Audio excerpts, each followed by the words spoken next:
Good evening my all dear friends. कैसे हो आप सभी। आज काफ़ी दिनों के बाद में आपसे बात करने का मौका मिला है। 2021 में आपसे जुड़े थे, 2025 चल रहा है। इस 4 साल के अंतराल में कई मेरे साथी गवर्नमेंट जॉब में सफल हुए, कई मेरे साथी असफल हुए।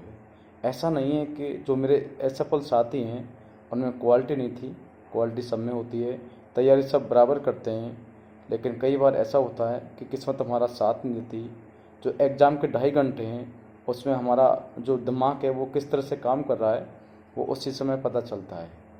जो अभी प्रेजेंट में मेरे साथी जो तैयारी कर रहे हैं, ये वीडियो बनाने का मेरा मकसद उन्हीं के लिए कि आप बिल्कुल निश्चिंत रहें, घबराएं नहीं।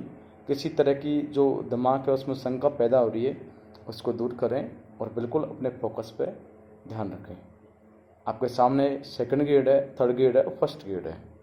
फोकस आप एक एग्ज़ाम पर रखें ज़्यादातर, क्योंकि अगर ऑप्शन कई होते हैं तो हम कई बार ये डिसाइड नहीं कर पाते कि तैयारी किसकी करें। आपका जो मन है, चाहे वो थर्ड ग्रेड का हो, चाहे वो सेकंड ग्रेड का हो, चाहे वो फर्स्ट ग्रेड का हो, चाहे वो चतुर्थ श्रेणी वाली भर्ती है उसका हो, लेकिन आप टारगेट सिर्फ एक को करें। एग्ज़ाम आप चारों की दें। एग्ज़ाम देने से नॉलेज बढ़ता है, आपको पता चलता है कि प्रेजेंट में किस तरह के क्वेश्चन आ रहे हैं। वो आपको उससे और आगे की जो एग्ज़ाम है, आप जो जिसकी तैयारी कर रहे हो उसमें आपको अच्छा मौका मिलता है, आपको नॉलेज भी होता है कि इस तरह से क्वेश्चन आ रहे हैं और हमको इस तरह से पढ़ना चाहिए। लेकिन आप जो फोकस है वो एक एग्ज़ाम पर रखें। अगर आप एक एग्ज़ाम पर या एक ही टारगेट रखोगे तो वो आपके लिए बेहतर होगा। जब हमने 2023 वाली भर्ती में जो तैयारी की थी थर्ड ग्रेड की, उस समय काफ़ी ऑप्शन थे। उस समय एलडीसी वाला भी ऑप्शन था, वीडियो वाली ऑप्शन था और सेकंड ग्रेड भी था। लेकिन हमने सिर्फ एक एग्ज़ाम पर टारगेट रखा, एक को फोकस किया और उसमें फिर सफल हुए।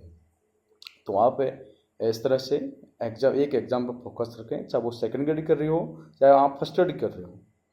तो आप अपने जो प्रयास है उसमें लगे रहें और मैं भगवान से कामना करता हूँ कि आप अपने प्रयास में बिल्कुल सफल हों।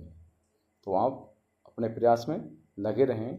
आपको पता है प्रेजेंट टाइम में चतुर्थ श्रेणी वाली भर्ती में 25 लाख के आसपास फॉर्म अप्लाई हुए हैं। अगर चतुर्थ श्रेणी वाली भर्ती में 25 लाख फॉर्म अप्लाई हो रहे हैं तो मतलब बेरोजगारी किस हद तक पहुंच चुकी है ये आप सब जानते हो। और प्रेजेंट टाइम में बेरोजगारी एक तरह का अभिशाप है। तो आप अगर इससे बाहर निकलना चाहते हो तो अपना जो फोकस है, जो टारगेट है, उसमें बिल्कुल लगे रहें, निश्चिंत रहें, घबराएं नहीं कि हम सफल होंगे या असफल होंगे। ये बात की बात है, सफल होना असफल होना। आपका जो मकसद है, उद्देश्य है सिर्फ तैयारी करना। और अगर आप तैयारी में लगे रहोगे, किसी तरह के माइंड में शंका नहीं लाओगे तो आप बिल्कुल 100% आप अपने प्रयास में सफल होंगे। तो आप बिल्कुल अपने प्रयास में लगे रहें, निश्चिंत रहें। अपना जो टारगेट है, अपने जो जिस नोट्स के द्वारा आप तैयारी कर रहे हो या किसी भी कोचिंग संस्थान के द्वारा आपको जिस आपने पढ़ाई की है उसको बिल्कुल आप कंटिन्यूटी रखें, उसमें अपना 100% दें। और कुछ अपनी तरफ से भी ऐड करते रहें, कुछ बुक्स लाते रहें जो आपको इम्पोर्टेंट जो चीज़ लगे उनको एक अलग से रजिस्टर रखें अपने पास में, उसमें नोट करते रहें ताकि बाद के टाइम जो आपके एग्ज़ाम हो उससे पहले आप उसको 2-3 बार रिवाइज कर सकें। बिल्कुल लगे रहें, प्रयास करते रहें।